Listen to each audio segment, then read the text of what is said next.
15 साल की बेटी, स्थिति उसके लाश को देखकर ऐसी लगती है कि उसकी आंखों को पूरी तरीके से नोच लिया गया है।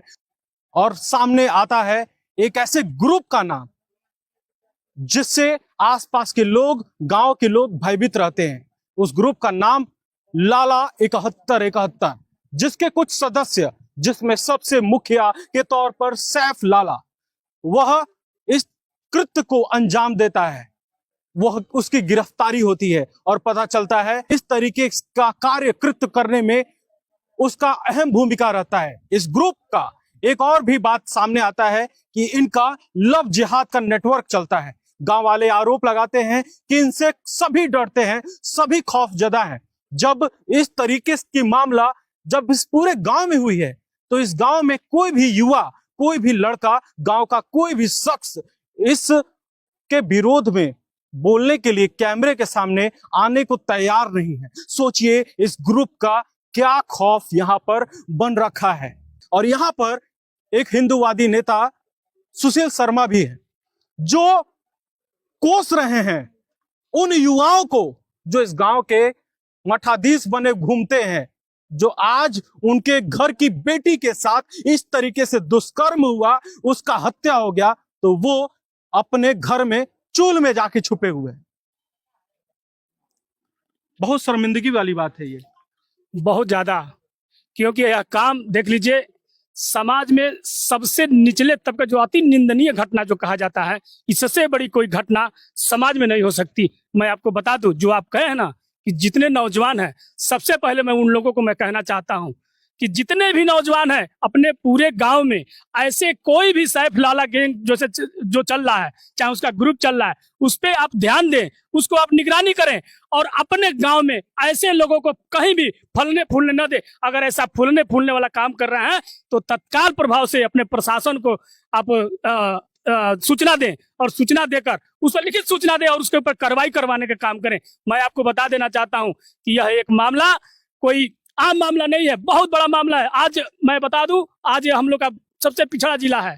हम लोग मुख्यमंत्री के शहर के 30 किलोमीटर दूर पे एक घटना हुआ है। मैं बता दूं, अगर प्रशासन इस पे कार्य नहीं कर रही है, अगर उसको इनकाउंटर नहीं कर रही है, तो कहीं ना कहीं यह 30 किलोमीटर का फासला जो मुख्यमंत्री के शहर से जुड़ा हुआ है, सवालिया निशान करता है समाज के, हिंदू समाज के लिए। और वो तब सवालिया निशान और खड़ा होता है जब यहीं पर बहराइच में इस तरह से जब कांड होता है तो यही सरकार उन लोगों को सरेआम जो है सड़क पर उनका एनकाउंटर करती है। उसके बावजूद लोगों में खौफ नहीं है। तो कहीं ना कहीं प्रशासन, जो दावे किए जाते हैं प्रशासन की तरफ से कि इस तरीके के ग्रुप्स, इस तरीके के गैंग, जो सैफ लाला करके जो गैंग है, लाला 7171 करके जो गैंग बना हुआ है, उसके आप इंस्टाग्राम पर आप जाएंगे, उसके आप अलग अलग जो ग्रुप्स के द्वारा शेयर किए जा रहे हैं उस पर जाएंगे तो इन लोगों का दिखेगा कि ये किस तरीके से महिमा मंडल उन लोगों का करते हुए नजर आते हैं जो आतंकवादी हैं।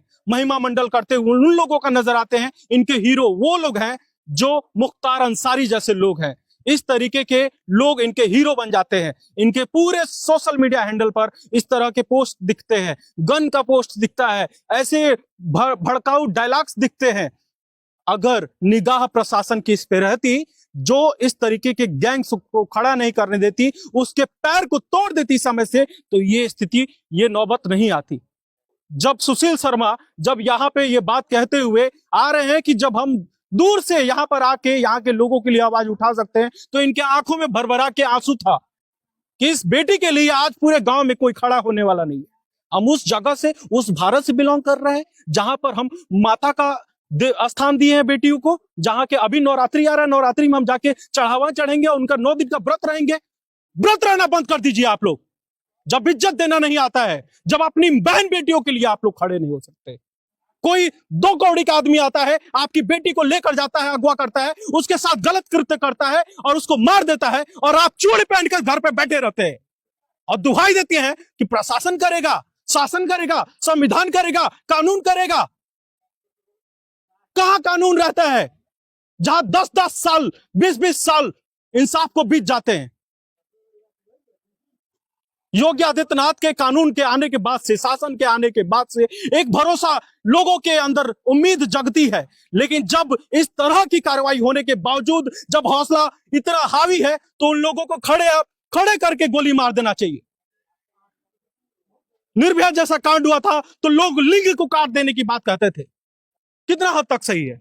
नहीं, देखिए, ये तो बात सही है कि इसमें मैं पहले ही बताया आपको कि अगर उसने संविधान को देखा होता, कानून को देखा होता, तो उस लड़की को घर से उठाकर लेकर नहीं गया होता। अगर उसको संविधान का डर होता, अगर कानून का डर होता था, जब उसको डर नहीं है तो हम समाज में बैठे जिसके ऊपर जुल्म हुआ है, हमको किस बात का डर है? कहाँ का संविधान और कहाँ का कानून? हमको त्वरित प्रभाव से उसको ऊपर कार्रवाई करना चाहिए। ये कानून की दुहाई देने वाला अर्जुन वेदांत आज भी अपने मुंह को सिल लिया हुआ है जब से उस बेटी का तस्वीर देखा हुआ है।